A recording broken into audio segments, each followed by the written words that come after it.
In this Star Wars Battlefront news update video, I will be sharing with you some new details on Battlefront 3 before it was axed from a former DICE developer. Plus, inside stories of Battlefront 2's development have been revealed, and we also now have more information on why there won't be a Battlefront 3. Plus even more stuff to take a look at. Before we do dive into all of today's news though, make sure you do subscribe to this channel so you won't miss any future Star Wars Battlefront videos. So, the last time I made a video similar to this one where I shared comments from DICE developers talking about the development of Battlefront 2 and such, a far larger Battlefront YouTuber effectively copied my video, but with a worse execution. He didn't give me any credit until I called him out, so hopefully that doesn't happen again, but if it does, you heard all of this info from me first, just like always. Most of today's new information comes from a former DICE developer called Risible. He posted a long, in-depth thread on social media that shared behind-the-scenes information from the development of Battlefield 1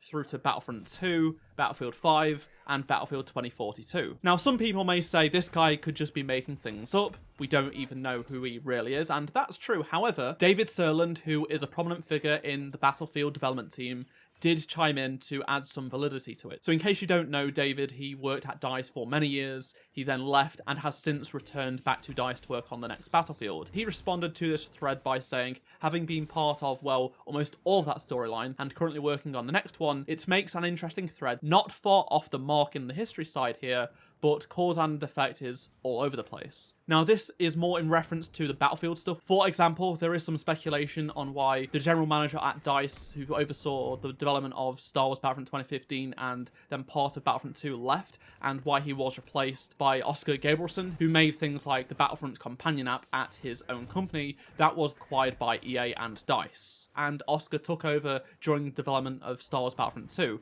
Now, he nor Patrick Sutherland, who was also the overall CEO at DICE at the time, who helped found the company, did not recognise the game's design flaws that ultimately led to its incredibly controversial launch. Because Oscar was new, Sutherland was able to shift the blame to Buck and take some of the responsibility for it. Speaking of Battlefront 2's design flaws, Battlefront 2 was the first serious monetary hit to Sutherland and DICE's credibility.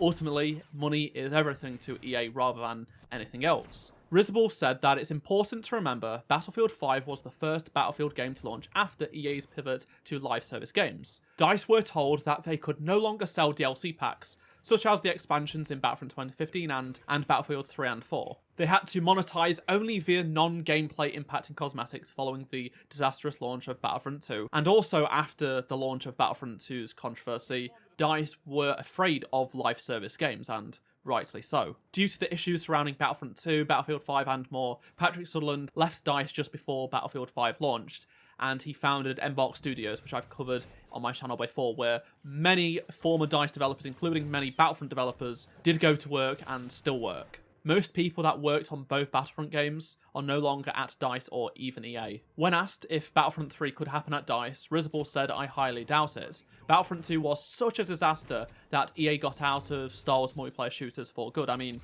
they went to make a Mandalorian game with Respawn without a multiplayer component. Yes, that is cancelled now, but there was no multiplayer for that game, which would have done well with a multiplayer component as well." Battlefront 2 showed DICE that Star Wars fans have a big appetite for reenacting cinematic battles where they are the hero. That is better pulled off in single player or squad co-op. It also showed DICE that players loved heroes versus villains and not necessarily the big, large-scale Battlefield-style combat game modes, which is what were the foundations of Battlefront in the first place. The reason being, people like to play as iconic characters, not a nameless rebel stormtrooper. General Star Wars fans, at least, and that ultimately is the majority of the player base, or used to be the majority of the player base. Future Star Wars games will probably focus on storytelling with known characters, says Risible, which I do dispute given that we had an unknown in Cal and he's become immensely popular. The Mandalorian game was not going to be Din Djarin the Mandalorian, but rather someone probably new. The former developer went on to say that, aside from the pride and accomplishment controversy, Battlefront 2 taught DICE that Battlefront had two core audiences. The first, that loved the DICE-esque big multiplayer shooters, and the second audience that loved stories and characters from Star Wars, and this is pretty evident, even in my own community, and just when you look at the wider Battlefront community, you can see there is people that just only play heroes versus villains and love those heroes and just wanted more hero stuff over anything else. And then you have, I would say, the majority of people that ultimately just wanted to play big, large-scale multiplayer combat, but those two coexisting was somewhat difficult to manage. He said these audiences just weren't super compatible, since that shooter fans would usually wipe the floor with the Star Wars fans. And pretty much all of us would agree based on our own experiences, and the hardcore shooter players playing the big multiplayer modes and the Star Wars fans in small character-based modes. Whilst some people might not agree, the proof is in the pudding with the data they had. I still believe it could have coexisted, although maybe less emphasis on hero stuff. Risible said that EA didn't just stop making Star Wars games after Battlefront 2 and paying Lucasfilm royalties. They decided that the Star Wars fans wanted more single-player story-focused combat, and shooter fans would be happy with Apex and Battlefield. More Battlefront would not serve any new addressable market. And that is really interesting because Battlefront 2015 and Battlefront 2 are the two best-selling Star Wars games of all time. And a third game would be humongous. We just know that. There are still tens of thousands of people playing Battlefront 2 almost 5 years since the final content update, which shows that there is plenty of people that still want more Star Wars Battlefront. Another point is the Classic Collection, which blew up and ultimately was broken at launch and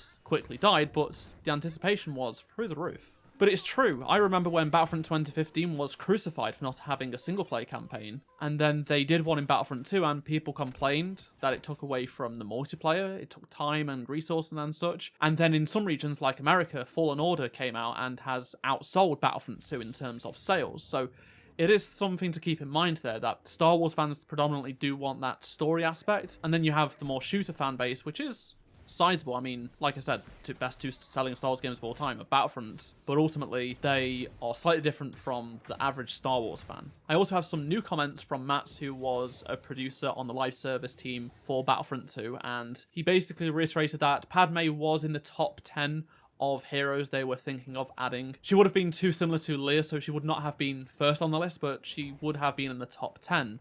And as for if there were going to be multi-seat or enterable, exitable vehicles, he said, not as far as I know, because gameplay just wasn't great, and yeah, it still is not great to this day. When asked Battlefront 3 CT when, he said, when Disney buys EA. He left after they cancelled the live service for Battlefront 2, and he would return if Battlefront 3 was to happen at DICE and if they want him. He does not see a Battlefront 3 happening unless Disney does buy up EA, which was actually in talks at some point about a year ago or so. He just does not think the leadership at EA and DICE want another attempt at it.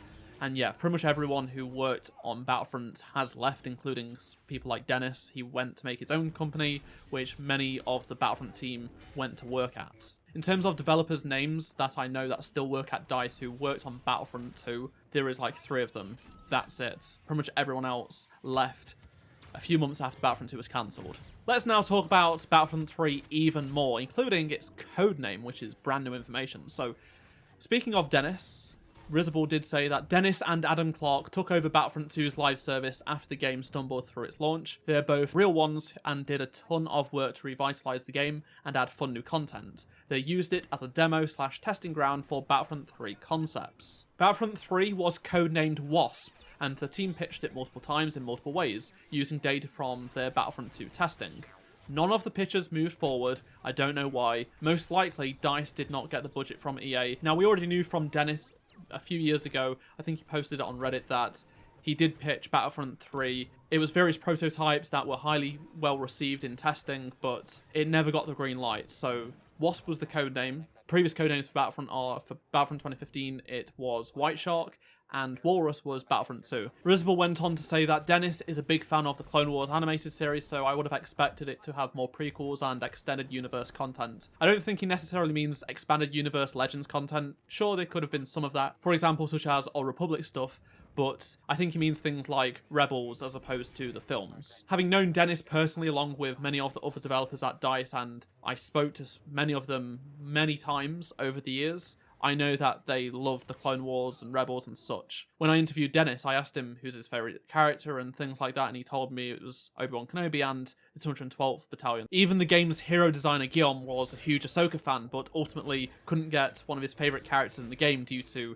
resource issues. As I mentioned, not all of this may be entirely accurate. There may be some bending of the truth in some areas here and there, but I would say most of this is probably more accurate than not based on what David Serland did say. I would love to hear your thoughts on anything I've talked about in this video, so please do let me know down in the comment section below, and remember to drop a like if you enjoyed this video, subscribe so you don't miss any future Star Wars Battlefront videos, and if you did miss any of my previous videos, click on the playlist on screen right now, and I shall see you in my next video. Goodbye.